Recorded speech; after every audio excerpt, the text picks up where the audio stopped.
What's up, what's going on, legends? Welcome back to the channel. In today's video, we're diving into Modern Warfare Zombies, and today I'm bringing you guys the quick mission guide for the Act 4 story mission known as Bad Signal. Now, this one is going to be two parts, and it is going to be taking us over to another location similar to the other story missions. Once you guys are actually geared up and ready to go, you guys will have to head over to a specific exfil, which is going to be just south of the Tier 3 zone. It'll be indicated by a star with a little exfil guide next to it. And of course, when you guys actually hover over it on your TAC map, it should say Bad Signal. Now, before you guys even make your way over to this location, very similar to the other story missions as well, you guys will want to go around completing contracts and gear up as much as possible. I definitely recommend getting all the perks or as many of them that you can get. Definitely go in with a Pack-a-Punch level 3 weapon and a purple or gold, which is epic or legendary rarity. If you guys don't have access to one of the wrenches, maybe head over to the Tier 3 zone, hit one of the wall buys, or even save up enough to hit the mystery box multiple times, maybe getting good RNG there. Regardless, you are going to want a purple, which is epic, or a legendary, which is gold rarity, alongside the Pack-a-Punch level 3 and at least all of the perks. Now, depending on your situation, whether you're a squad or in a solo, will kind of differ what you're going to need to bring in. If you're solo, you're going to want to get the extra self-revives. That way you guys go down, you guys have extra. Then you guys are also going to want to go out of your way to get chunks of flesh. Head over to a doghouse, getting yourself a dog, because you will be able to take this in with you. If you guys are in a squad, those are also going to be things that can help you as well, but at least you do have your other teammates. And if you are running in a squad, running that healing aura can be useful for getting your teammates up when they go down. If you guys are running solo, I definitely recommend something like the energy mine, as it will be useful for taking out groups of zombies. And whether you guys are assembled in your team or are solo and you're geared up ready with everything that you need to go into the story mission, you guys can then head over to that location just south of that Tier 3 zone like we said. You guys will be able to go over where you'll see a dark aether portal instead of your typical smoke to call in an exfil. You guys will then be able to go over and interact with this dark aether portal, and if you're in a squad, it will then start a voting process where people then need to open up their TAC map and cast their vote. Once everybody's cast their vote and it's been accepted, it will then take you into another instance, just like it does when it exfils you into a story mission. Now, at this point, part 1's asking us to investigate the anomaly. Once you guys actually make your way over to the dark aether portal, pretty much accept that you're going to go into that story mission. Once you guys actually spawn into the story mission, this first part should get knocked out. So at that point, you've investigated the anomaly, you're now in the dark aether, and part 1 is complete. Part 2 is asking us to leave the dark aether. That's pretty much going to be what happens at the end of the entire mission. So the entirety of this mission, you're just working toward that objective of leaving the dark aether. Once you guys actually infill, you will be on one side of the bridge heading into Al-Bagra Fortress, which is from Al-Mazrah. So if you're a Warzone player from Warzone 2, or maybe you played DMZ, you might already be familiar with this location. Once you guys spawn in, you guys will get an objective to break the seals. There will be 4 different locations. I'll just refer to them as south, east, north, and west. That way you guys aren't confused. And they will be marked by these star-like locations that usually mark objectives in the story missions, so you guys shouldn't get lost heading towards them. What you're going to need to do is head over to the pedestal at each of these areas, and then it will ask you to activate it. It is important to note that each of these pedestals is marked with a different ammo mod. It doesn't really matter for the specific mission itself. It is just relevant to the Easter egg that does follow once you've completed the Act 4 story mission. So for example, when you go over to the one for the napalm burst, it's going to have a dog collar on the top of it. When you go over to the brain rot one, it's going to have a pill bottle on the top of it. Then when you go over to dead wire, the camera and the cryo freeze will be a lock diary. Each of these actually marks something that is relevant to the Easter egg that you can complete after doing this story mission. So you aren't going to want to pay too much attention to it, because you guys aren't going to be needing to figure that out, as we've already solved the Easter egg and there's already guides to the next part after you complete this. But basically what you're going to do is head over to your first seal, which should be the south one. Is we'll go ahead and grab it. It's going to be a napalm symbol. There will be a ring of fire that goes around the outside of the seal. You guys will basically hang out in the area of it. That way they get the effect on their body that they have been impacted by whatever the pedestal is. For example, this one's going to be napalm. Once you guys see them affected by the napalm, you can then eliminate them. The essence should then travel from their body into the actual pedestal itself. Once you guys are able to repeat this process for enough time, you guys will eventually fill up the bar, then breaking the seal, which then knocks out 1 towards your progress. Then it doesn't necessarily matter which one you guys go to next. I chose to go to the west one. Again, you guys are going to activate the seal. It's going to put a ring around it. This time it's going to be brain rot. You're going to repeat the same process you guys did for the first one. You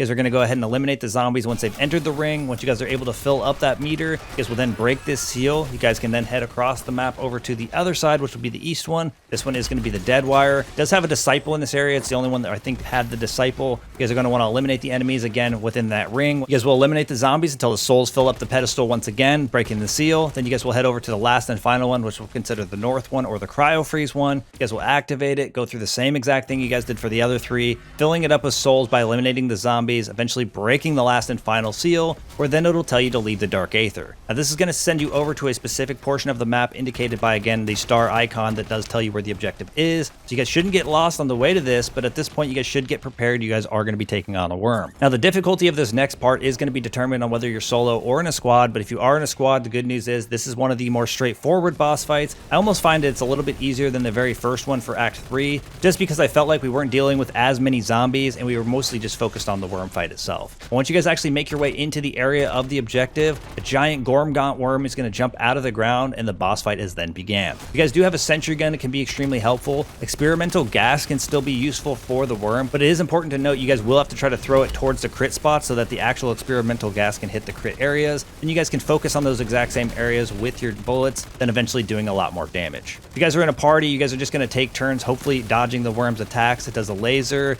If it tries to come down and grab you, you're just going to want to try to avoid that. If it does manage to grab you, you guys can try to spam your parachute, as that can kind of help you avoid going down if it does manage to throw you. But outside of that, a majority of the attacks are pretty easy to avoid, especially if you're in a squad. Normally the worm only attacks an individual at a time, so most of the time the other two people can go ahead and choose to focus on the crit spots. And of course you guys could choose to come into this worm fight with more people if you guys are struggling in a duo, trio, or even solo. More than welcome to come in with 6, it should work, and you guys would obviously have an easier time with the fight. Now again, if you guys bring sentry guns, that can help you out a little bit, but most importantly, you're just going to want to focus on the worm's crit spots. If you guys are familiar with the Act 3 story mission, you guys might be already a little familiar with fighting one of these worms. Outside of just focusing on the worm's crit spots and just shooting as much as possible, taking out as much damage as you can, the only real thing you're going to need to worry about are the little wisp or shroud-like guys that fly around. These guys will do a lot of damage flying through your body. They're really easy to take out. You just need to be aware of them and when they exist, because it could be the reason that you guys go down. If you guys don't destroy them, they're pretty much impossible to avoid. Eventually, they will try to just teleport through you, causing damage. Honestly, I think your biggest hurdle with this worm would be if you were solo, but if you guys do have those self-revives or even the dog, you guys should have enough revives. Honestly, for the most part, this fight is pretty straightforward. Just focus on those crit spots. If you guys got the gas grenades, you guys can throw those. If you guys don't have gas grenades, make sure you guys bring the decoys. If there's any zombies or anything else, you guys can throw those. It kind of helps deal with that situation while you continue to focus on the worm itself. So essentially just keep repeating this exact same process until you guys are able to do enough damage to the worm to finally eliminate it. One thing I didn't mention earlier in the video that might be impactful is that you only have 30 minutes inside this story mission, which should be way more than enough time to go to each of the seals. As long as you guys aren't messing around doing too much exploring,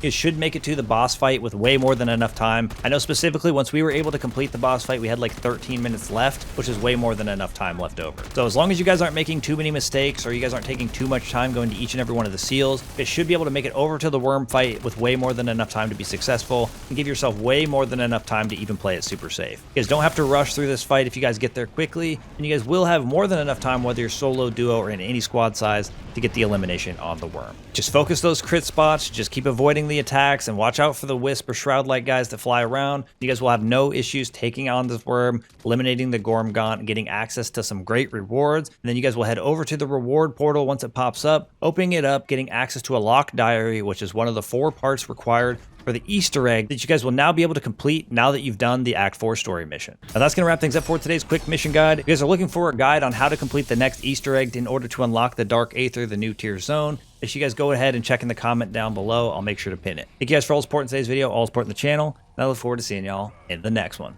Peace.